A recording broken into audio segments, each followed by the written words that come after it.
right, we'll call this meeting of the BZA to order. First item is a roll call, so, Mark, Cicely, Ron. Also, we have, our codes official and Amanda, our assistant Amanda Reyes, and then, Amanda Harrington. We do have a quorum, so that's good. Just a reminder, if you're gonna speak, you need to be signed up, and we are being recorded, so please use your mic. All right, second item on the agenda then is approval of minutes, and we don't have minutes from the last meeting, so we'll skip that. Any changes to the agenda?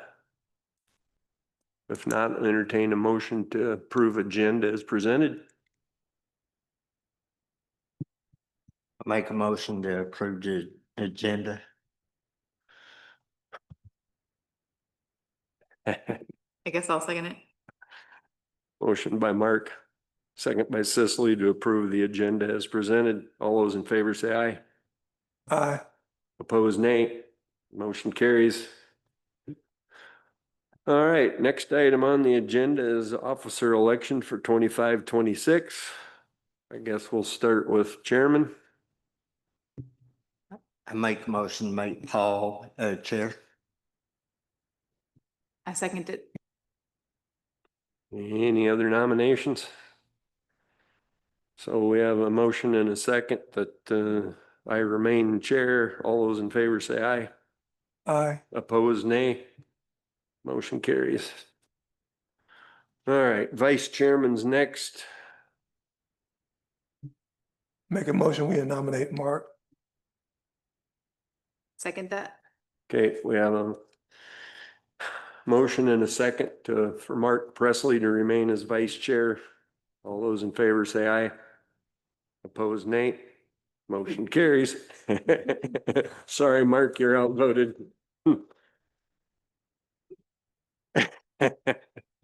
Don't give him a chance to think about it. All right, secretary is next. Currently it's Cicely. I make a motion to nominate Kendra. Make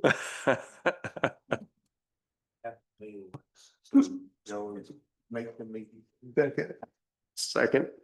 Any other nominations? I guess that's what happens when you don't show, right? You get stuck.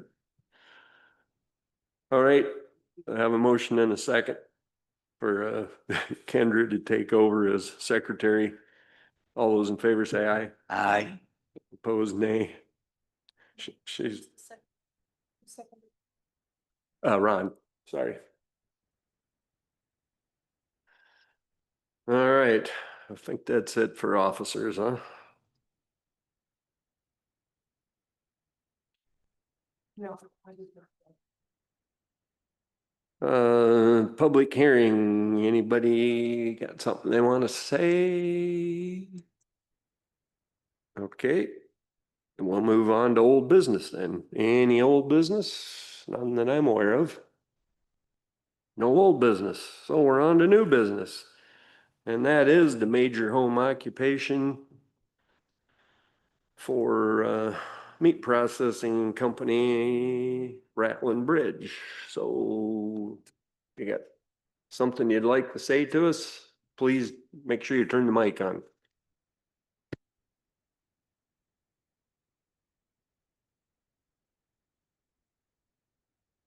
Just here to answer some questions. What do y'all want to know from us?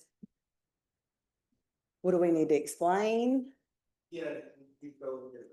Yeah, It's just gonna be a small, like slaughtering maybe 8 or 10 hogs, maybe 2 cows a week.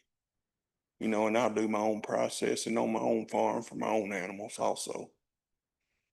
Nothing big, just few a week, that's about it. so he's pretty, plain and simple. So let me So what we're doing is we've been selling to the public our beef and pork through our USDA sales, which Steve Anderson is USDA certified and he's the one who processes ours to sell. So moving forward in the last probably 2 years, we wanted to save money for us in the process and we wanted to open our own. So at the scale of Steve Anderson, there's no comparison. We're very small. It's going to be Michael and our son, who's going to be the employees. And it's what size building is it? It's a 30 by 60. And it is completed. Of course, Miss Rosalie has the TCA codes where we can process ours and sell through, the custom TDA, the state, permit.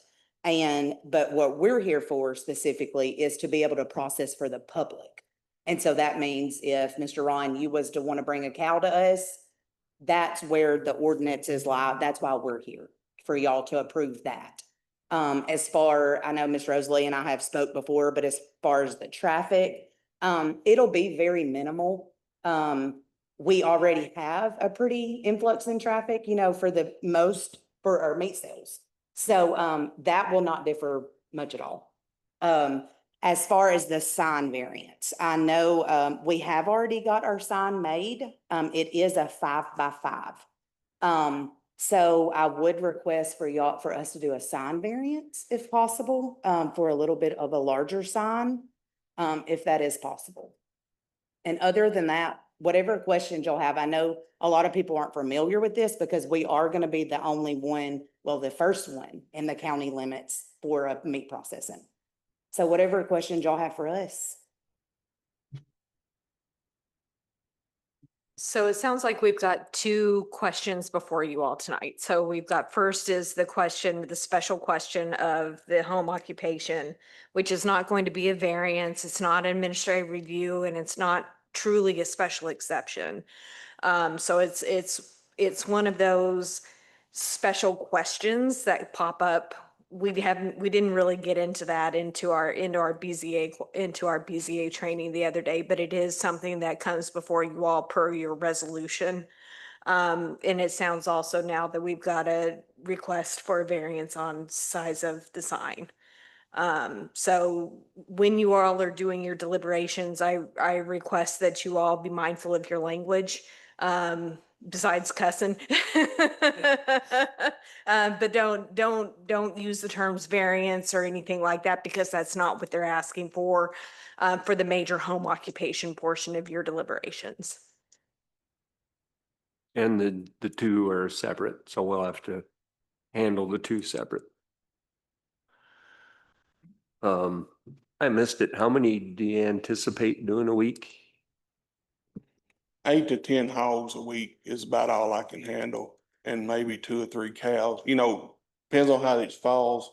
It either be 2 or 3 cows one week, and the next week might be 8 or 10 hogs. And so you have a plan for handling the offall, and then the second question is, I assume you gotta work with TDEC on this too? 04 goes to the Smith County landfill, and I got a sump pump that pumps out to 1,000-gallon tanks that catches the blood and excess water. Now my bathroom and stuff, it goes to my septic. So the state, in order to be inspected, we have to go through TDEC anyways, through the state. So that is it has to be qualified through the state regardless. And so we've already got that in the works. They're supposed to be here within the next 2 weeks. Do you need the what is it, special exemption for the home occupation? Major home occupation. Major home occupation. You need that first. Is that right? Through the county? Yeah, Okay. before I'm asking, do you know? Oh, no. So in this packet, if y'all was to look, so Miss Rosalie has included, it was a TCA code that was passed, for us to be able to do our own. And that was, of course, through the state passing, legislator. So what we're here specifically for is just to do it for the public. Yes, ma'am. Yeah. Correct. Yes. So just to get things out of the way, like you're able to maintain all of this other type of like building setbacks and all those other things that are required for a major home occupation as far as the size of land used and the amount of land and all that stuff? Okay. Yes. Just getting that out of the way. Yeah, yes, ma'am. So if you look in your packet, you will see that I've included a copy of the parcel of land. They have 130 acres. It's off of Highway 141 at the very end of the county line going up towards Macon County. And I have an additional picture there in your packet that does show where they do have their processing building, and it's already there. Now, with it having 130 acres, they're zoned A1. They do have the Greenbelt tax exemption. They are classified as a farm. As a farm in the state of Tennessee, they have a lot of opportunities. Tennessee loves farms, so they're allowed to do this. And they worked with the USDA, having everything inspected when they built their facility there. And they've also worked with TDEC, and there was other inspectors as well, wasn't there? So our USDA is separate because we might eventually grow to USDA, and USDA only means that when we are USDA certified, that means we can sell 1 pound of sausage to y'all. So what we're doing starting off is we're doing wholes, halves, and what we can do is down to an 1/8. So it's more so bulk purchases. So the USDA, yes, we do hold a permit for USDA. We have for several years. And that is something that as of right now, Steve Anderson does for us because he is USDA and both custom certified. So it's a little confusing if you're not familiar with it, but Steve, I have to do my USDA processing, but I'll have a USDA processing packaging. I just won't have the kill Yeah. floor for USDA. because we can't, we have to have a USDA, I guess you can say employee come in and inspect every single one that we plan on doing small purchases. If that makes sense. Does that make sense to all y'all? Something like retail. Yeah, retail, basically. That's what they call it. Yeah. Okay, so like right now, the plan is you guys would use your A1 property for an established building that you already have to slaughter your own livestock Correct. and open to other people to bring your livestock Yes, ma'am. on appointment? Yes, or- ma'am. Yes, ma'am. Okay, and you're only anticipating 8 to 10 hogs, Oh. 2 cows, Mhm. but it wouldn't be a commercial thing. It wouldn't be a pound per pound. It would be a livestock transition or whatever you call it from that. Basically, yes. Okay, okay. Yes, ma'am. I know at one time you had mentioned about having, not only are you processing meat, but you have a meat company. So you would be able, people would be able to, if they don't bring livestock in to be processed, they are able to go to the property and purchase meat. Yes. Yes. Our livestock. Yeah, like Correct. a half, a whole, or a quarter. You know. So it is commercial in that sense. It is. But And TDEC is what monitors all that type of performance stuff. Yeah, The things that that's- they don't monitor would be like traffic that we would need to consider, business hours, stuff like that, right? That would be something beyond what they do and what we need to look at here, correct? Okay. That's right. Yeah. so the small package stuff's still gonna be done at Anderson's? And yeah, Yeah, you know, The but ca- For now. they'll do the killing and inspecting it, but I can package it myself. Correct. gotcha. So in having the amount of livestock that you're anticipating per week by appointment, something that we would look at would be the traffic. Mhm. How many people do you, if you do that much livestock, how many cars would be coming and parking on your property in order to do this? So that's one of the things that we do look at is the traffic. They will be, it'll be by appointment, like if I say be here at 8, they'll pull through, unload their animal. I'll put it in a holding pen and they come drop off their cut sheet and they're back out until I call them to come pick it up. So it'll be 8 to, it could be 2 that day. Yeah. You know, but they all won't be there at the same time, you know. It's gonna be 8 or 10 a week on probably one day and then the day of pickup. What about your hours of operation? It'll probably be 7 to 3:30. I think on our sign, we have 7 to 4. Yeah, but Yep. as far as them bringing in stuff, it'll be in the mornings.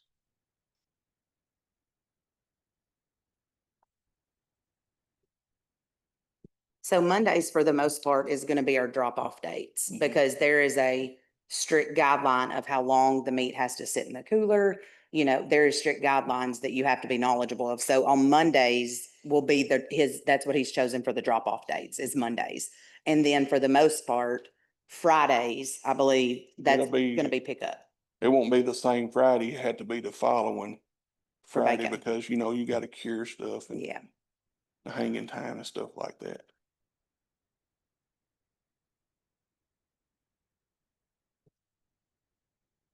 And Miss Freddie did get out of her traffic jam and get here, so. Let the minutes reflect that Freddie's here, so.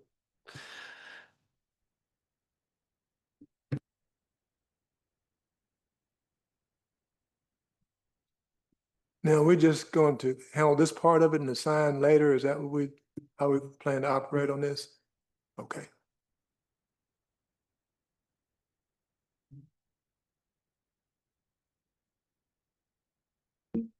Y'all aren't currently doing any slaughtering at your location right now? Just my own. You are.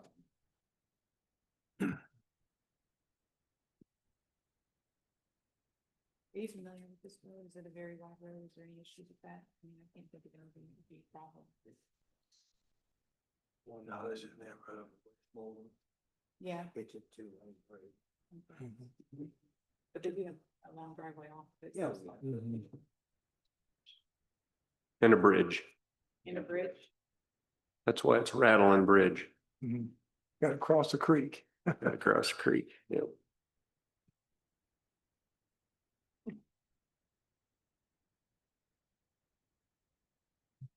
Which they just replaced. Now, Highway 141 is a state road, so it's maintained by TDOT.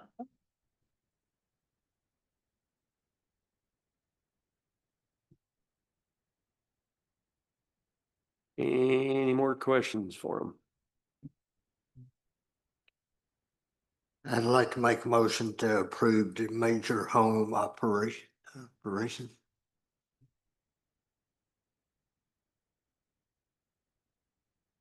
Second.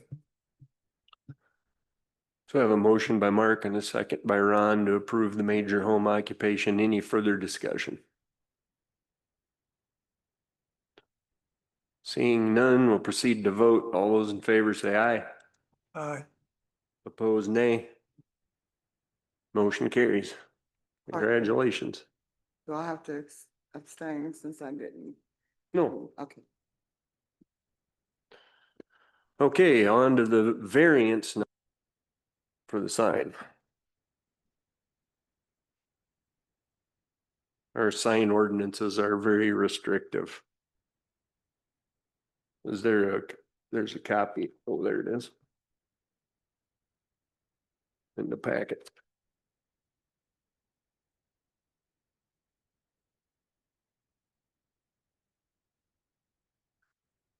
Will it be lighted? No, sure, it won't be lighted. You gotta put it pretty similar to where your current one is off and on. Mhm. Yes, sir. I've never pulled in your driveway. It doesn't restrict the view from the left when you're does. pulling out of the driveway. Okay.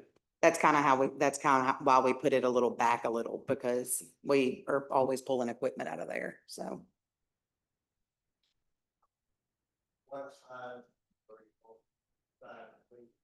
The sign we ordered, and of course, this is before I knew about this variance, it was a 5x5. And that's just because I feel like it was placed better because it did kind of have a lot on it. And I wanted I wanted people to be able to see it when they drove by.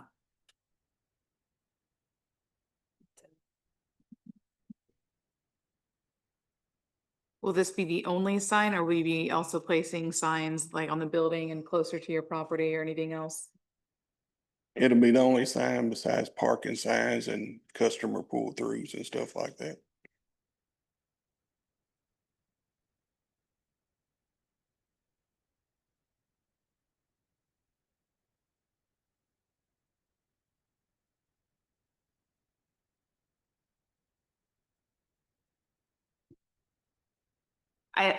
Do you have an indication of where you would be placing the sign?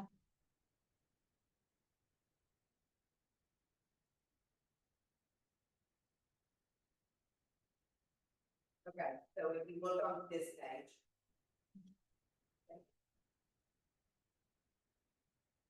So it's gonna be right at the end. Okay, so right here's the slaughter, it's gonna be right at the end of the drive.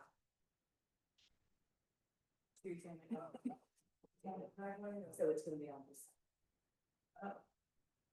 Okay, it's kind of hard to see if you're not familiar with that here, but there's that open lot that we keep mowed. Oh, okay, okay. Does that make sense? So that's still just an open lot, right here, Yes, where you put your sign? it'll be right before you get onto the bridge to go to our driveway. There's not kind of a good area where we mow and stuff. That's where we put the last. Is that technically part of your lawn? That is that's Okay. correct. Yes, ma'am. It's just hard to tell. It is, it's hard to tell it.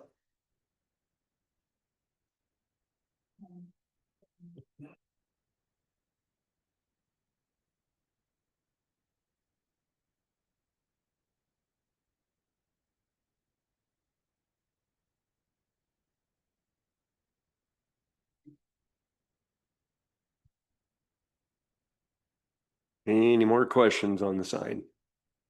Will this sign be double-sided? Yes. Yes, ma'am.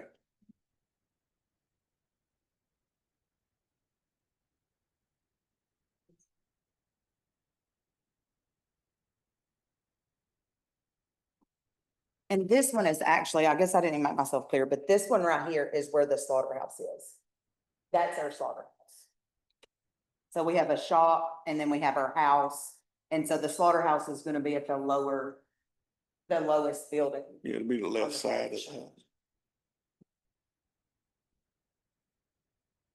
So all that where you see around it, that's the gravel, the parking. So that's where we've made all that.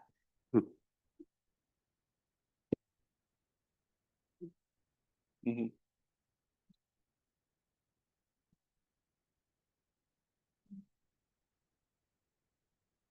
I'll make a motion to approve the sign variance. Second. We have a motion by Cicely, second by Ron to approve the sign variance. Any further discussion? Okay, seeing none, we'll proceed to vote. All those in favor say aye. Opposed, nay. Motion carries. Thank you. Thank y'all. Thank y'all. If y'all want any pork, y'all come see us. You make bacon? Okay, good.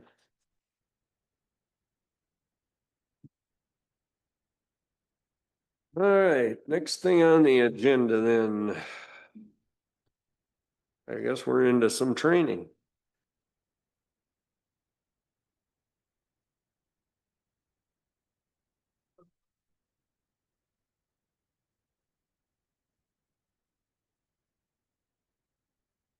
So for those of you that have just come in and are looking to participate in the training, we do have training packets up here at the table.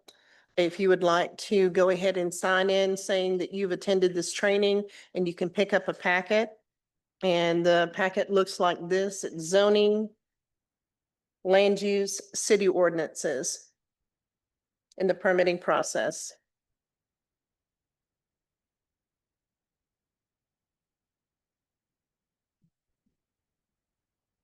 And before we get started with the training, I just want to let everybody know I have emailed out the minutes from last meeting, so it should be in your email, and we can, so you have a lot of time to review it and approve it next month. So This has been a pleasure working with you guys on this process. So for those of you where you're just now joining us, in the back of the packet, you'll find a copy of our old building permit. So with the permitting software that we have right now, it does have all this information that we utilize when someone comes into the office for a permit. You'll see parcel information, you'll see applicant information, contractor information, project information, and then on the back page, it has a listing of everything that is required in order to obtain a building permit. You have to prove that that you own the property if you're the applicant, or the person that you're building for. If you're a contractor applying for the building permit, we need to know that you're building on the right property. Septic approvals, if you have a septic system, a site plan where we have to know exactly where you're going to be placing it. Are you meeting all the setbacks? If you're on a septic system or a septic system is going to be installed, there are setbacks that are associated with that as well. Copy of the contractor's license and workers' comp insurance, construction plans, very important. The property address at this time will be after they've obtained the building permit, and then a signed copy of the inspection procedure notice. And you see for office use, we do have all the different zoning districts on there. So just bear this in mind as we're going through our training, the information that we need. The next two documents are the various setbacks. We still included the county setbacks in this packet, as well as the city setbacks. And it's all based on what zone they're going to be in. Last month, oh, and before I forget, our illustrious zoning map that has not been updated since 2020. And we're in the process of updating that. You notice that there are two different sections. One basically is covering the county, and it has county zones on there, there are a few different ones in the county than what we had in the city. How do you know when you're looking at the city limits? The solid red line that is outlining a section in our county, that is what's called the urban services. That is the city limits. If at any time you have any questions, please don't hesitate to raise your hand, and we'll be talking about all of this. So last month we got through, in the city limits, we got through R1, R2, and R3.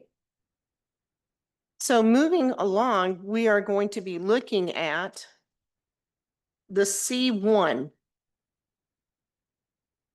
section in our ordinance.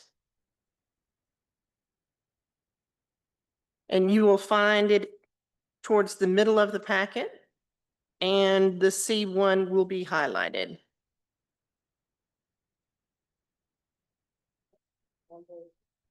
I am looking for you.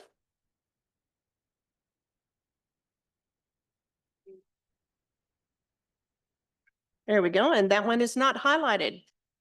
Happy Monday. So at the bottom of the page, you will see ART V-15, and that starts the central commercial district. Now, in looking at your zoning map, and again, what they've done here, you'll see that the Hartsville is in the upper right section or quadrant of the zoning map. C1 is indicated by the dark red section. And so the dark red section is primarily where in the city limits?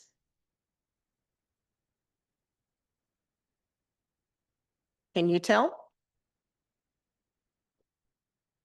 Downtown, exactly. You are now sitting in a C1 zone. So that's basically reserved for downtown areas. And if you look, it says here, it's establish and provide areas in which the principal uses of the land are devoted to the central commercial activities within the downtown area of Hartsville. And the regulations are designed to preserve the traffic carrying capacity of the streets and roads. And all the lots shall be considered fronting on either arterial or collector roads as indicated by the official major thoroughfare plan.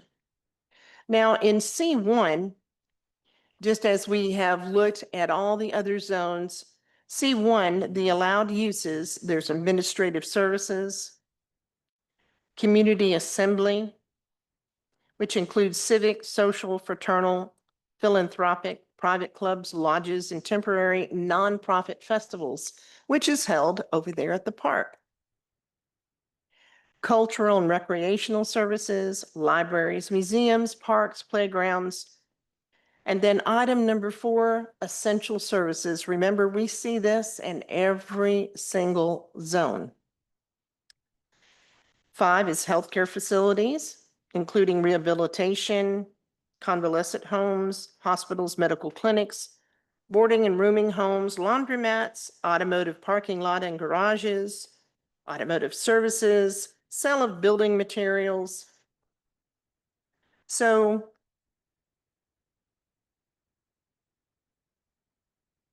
anything come to mind? Anything stick out as an odd to you? Or does it seem like, well, that makes sense, the allowed uses?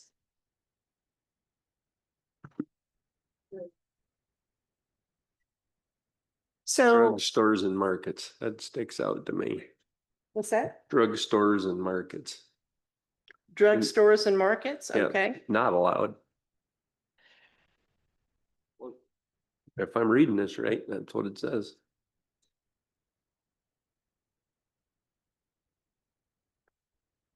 So there is a lot. If you look at V-16, there's restaurants, taverns, office supplies. As he was saying, the drugstores, grocery stores, printing, publishing. We used to have a printing shop here in the county, just right around the corner here from the courthouse. So there's a lot of different things. And then item 25, I'd like for you to kind of take note of this. And C1, the Central Commercial District, item number 25, any residential use with the exception of mobile homes. Okay? C1, you're allowed a residential use, which means somebody can live on a C1 piece of property. Except for a mobile home. Okay? Now, accessory uses and structures. Signs and compliance, again, that's going back to, the sign ordinance, the off-street parking. The accessory structure and uses are incidental to what the permitted uses are or what is actually on that parcel of land. And then you've got the uses as special exceptions. And special exceptions are of interest to the Board of Zoning Appeals because that's where they come in order to be approved for that. And I know we had the discussion last meeting about the telecommunication facilities that they're allowed in a C1 zone. And uses prohibited in the C1 are the uses that are not noted on all those different items as an allowed use. Okay? Dimensional requirements, the minimum lot size for a C1 piece of property, none. Lot width at building setback, none. Minimum yard requirements. So the front setback from the front of the yard is 25 feet. The side setbacks, none, except where the side yard abuts or is adjacent to a residential district, which in case the minimum setback for that yard shall be the same as that of the adjacent district. Now, that gets a little tricky because remember we said that there is a residential use allowed in the C1 zone. But what they're talking about, you've got a C1 parcel of land. Right next door is an R1 parcel of land or an R2. That's when you have to abide by what the setback is for your neighboring parcel. So for R1 and R2, and I know it's been a month since we covered that, but it's 15 feet from the side. Okay. So the rear here is 15 feet from the back, except again, when it abuts or is adjacent to a residential district. And in that case, the setback shall be for that yard shall be 30 feet. Okay, height requirement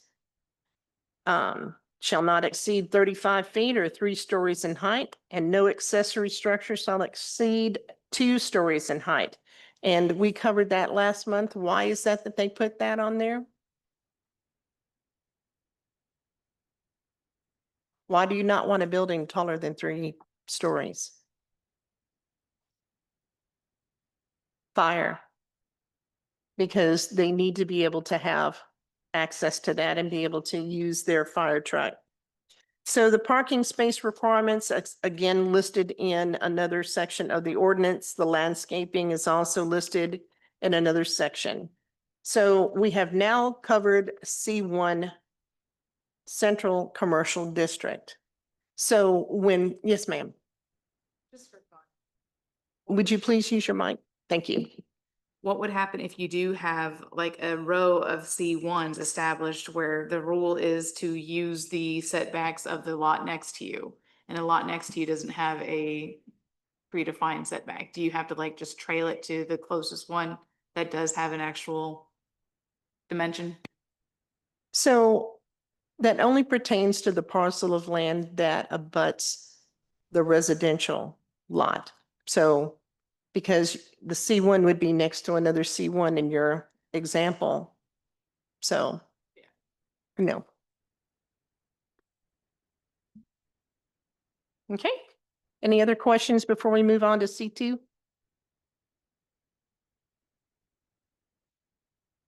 All right, moving on to C2. So C2, you can see that it's a highway commercial district. Now, looking at our zoning map, the color for the C2 district is a light pink. And where do you see that on our zoning map? If you please make sure that you use your mic, if you'll turn that on, that way we can have that recorded because as this is a training, everybody needs to hear because everybody's asking the same question. Along McMurray Boulevard. Yes, sir. Along McMurray Boulevard and then also up. Where is that? Looks like Halltown. Or is that purple? Nope, that's M1. Forgive me. No, wait a minute. No, it looks like it's C2 up there.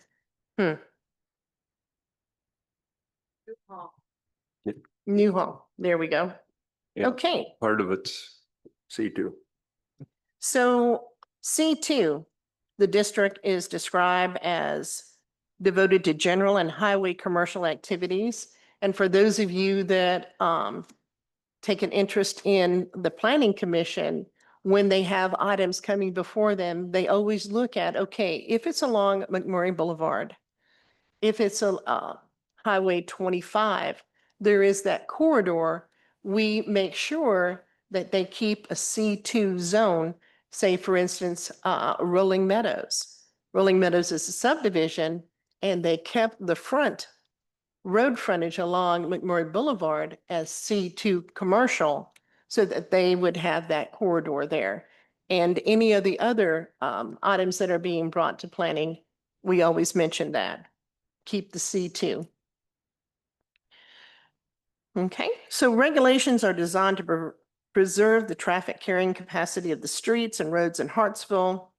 and to provide for necessary off-street parking and loading. Now, looking again at the uses permitted in a C2. Number one, remember we always talked about the essential services. Automotive services, convenience commercial, administrative services. All these various ones that we were talking about, and there are quite a few. But do you happen to see where there would be a residential use in a C2 zone?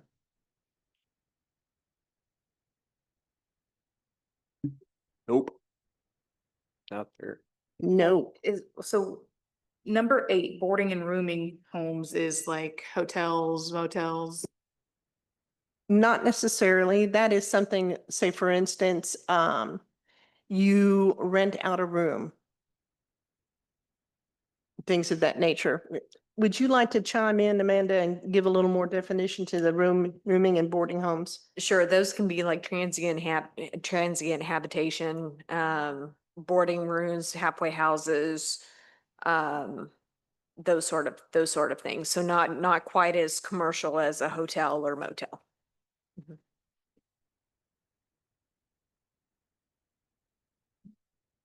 And if you notice in the C2, there's many warehousing that's allowed in there. It's not allowed in the C1, but it is allowed in a C2. So again, uses permitted as special exceptions. You see the telecommunication facilities listed underneath there. Going down to the requirements. Now in C1, was there a minimum lot size? There is one in C2. Minimum lot size in the C2 zone is 10,000 square feet. Minimum lot size, 10,000 square feet. Minimum yard requirements, the setbacks are front 30 feet, side 20 feet, except where the side yard is an adjacent to a residential district, which case the minimum setback for that front yard shall be 40 feet. Okay, the rear is 20, except again, residential, it will be 40. Now, with this, in C2, you have a maximum lot coverage. That means you can only cover so much of your lot. So the area occupied by all the structures, including accessory structures, shall not exceed 50% of the total area of the lot. Okay. Height restrictions, 35 feet in height. Parking requirements, accessory structures shall be located at least 5 feet away from any side or rear lot line and any building on the same lot. And that follows along the lines of the building code as well. That needs to be at least 5 feet away from any other type of structure due to the fire code. Okay, landscaping, 10% of the lot of a tract shall be landscaped to enhance the site appearance. Now, what's missing in this is a buffer strip. We have adopted that, but that's not in this ordinance right here. It has been added. And so there is a 10-foot buffer strip that between a commercial piece of property and a residential piece of property, they have to have a privacy fence that's at least 7 feet tall. And then they also have the landscaping that will provide some type of barrier, visual barrier, sound barrier for them. There's certain distances for the trees or the shrubs that they put in, and it's all detailed out in this ordinance. Okay? Is that also applicable for the C1? If it's next to a residential section, yes, ma'am. All right. Any other questions about this C2? Okay, moving on to I1. So the industrial district regulations. So if you look on your zoning map, again, in the city limits, there are a few sections that are zoned I1.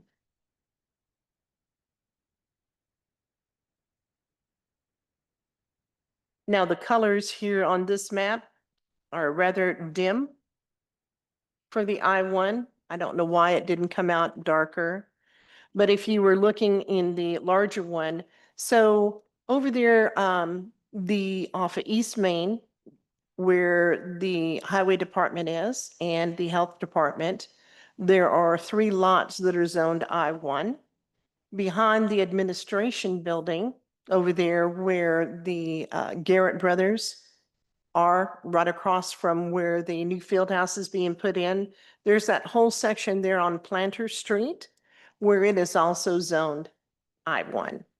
And then up there off of Halltown, where the meat processing plant is in the city limits, it is also zoned I-1, along with several other, there's other businesses up there as well, and it's zoned I-1. Okay. So moving on with the district description.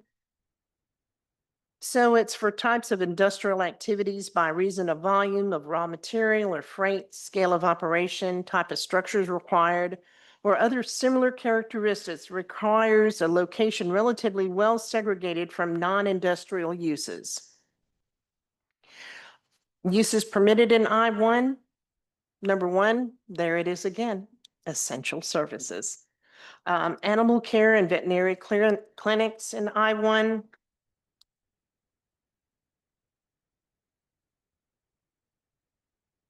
And here we go.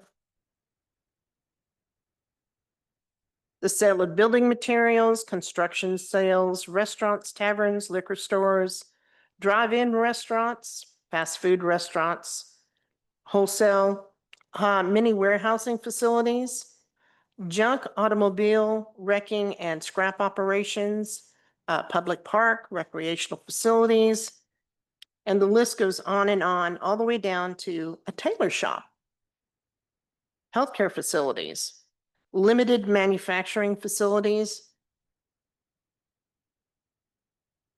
intermediate manufacturing facilities. So again, when someone comes in to get a building permit, we ask, what are they going to be building? What are they going to be using the building for? And we have to verify in our ordinances, is that an allowed use in the zone that they're in? If it's not an allowed use in the zone that they're in, they are not able to get a building permit. Okay, any questions about that? I am one. Yes, sir. So this is the first one where I've seen an allowable use of a drugstore, food store, or market.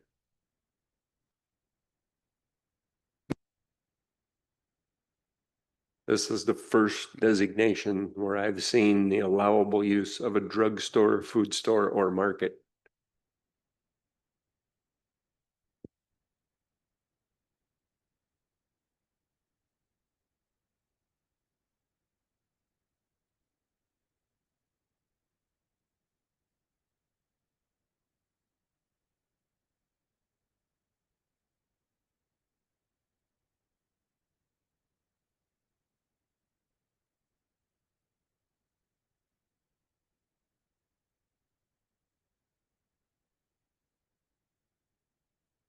So what he's looking at is our matrix, the land use chart.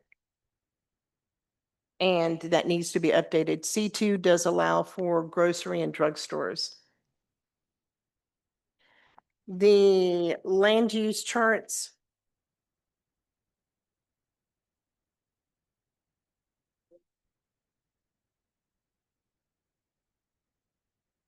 So good catch. You may want to stay for the planning commission because we're going to be talking about our ordinances and what needs to be updated. All right. So looking at the minimum lot size in an industrial I-1, the minimum area is 20,000 square feet. The lot width at the building setback, and that's where the building would be placed. You know, we always have square lots in our county, right? So we look at, okay, where are they going to be placing the building? And then we have to make sure that the lot width is 125 feet. The front yard setback is 50 feet. Side yard setback is 30 feet. Again, unless, of course, it's next to a residential district, then it has to be 40 feet. And again, the buffer strip will be employed. And then the rear is 30 feet, unless, of course, it is next to a residential district, and then it should be 40 feet. No yard shall be required for that portion of the track that fronts on or abuts a railroad right of way. And we do have some here in the county. It hasn't necessarily been used. We used to have, we've got the depot down there by, the auto parts store and everything, but it's still, you'll still see it on the TN property viewer where there's like hash marks all the way down. That is for the railroad right of way. So the maximum lot coverage is 50 feet of the total area. Again, the height shall not exceed 60 feet. And then the accessory structures shall be located at least 5 feet from any side or rear lot line. Okay? Any questions about I-1? Rosalie? Yes, sir. So we kind of skipped over the prohibited section. And I was wondering, with the prohibited use, can this body give variance and allow a prohibited use in a zoning to be allowed? If a use is specifically excluded, we don't have the ability to override that.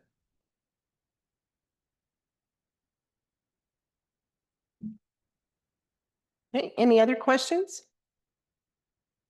Okay. Sorry? Gotcha. Now, we do have some A1 property in the city limits. And as we were talking, the A1 is for agricultural uses. Are you allowed to live on an A1 piece of property in the city limits? Are you? Yes, Look in the allowed uses.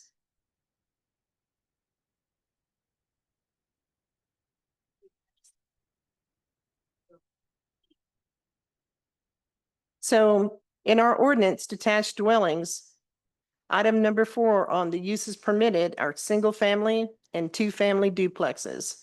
So yes, you are allowed to live in an A1 piece of property here in the city limits.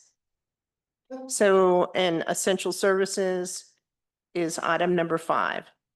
Now, the accessory uses, private garages, parking areas, private barns, stables, sheds, other farm buildings, outdoor recreational facilities for the exclusive use of the residents, customary home occupations, one roadside stand for sale of agricultural or forestry products, provided that such stand does not exceed an area of 300 square feet and that it's located not nearer than 35 feet away from the roadway.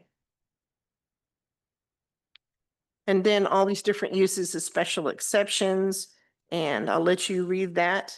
I know we are running out of time.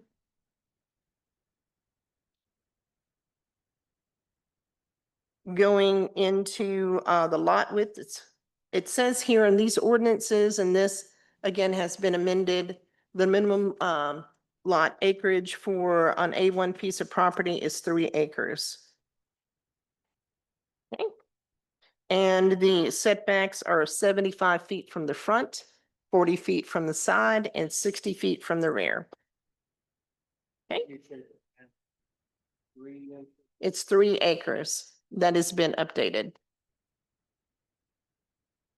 at one time. And at one time, there was A1 pieces of property that were just 1 acre. But now our current ordinances are 3 acres. Unless, of course, you've got fire protection. And then you're allowed to have 2 acres. And fire protection, and we covered that before, is that if you have a fire hydrant within 500 feet of your property that has 500 gallons per minute flow, or you sprinkle your house. That's defined as being, you have automatic fire sprinklers. Okay? Maximum lot coverage in A1 is only 20% of the property. The height restriction is 3 stories, and accessory structures, again, 5 feet away from the side property line and 5 feet away from any other building. All right, what questions might you have so far as we're finishing this up?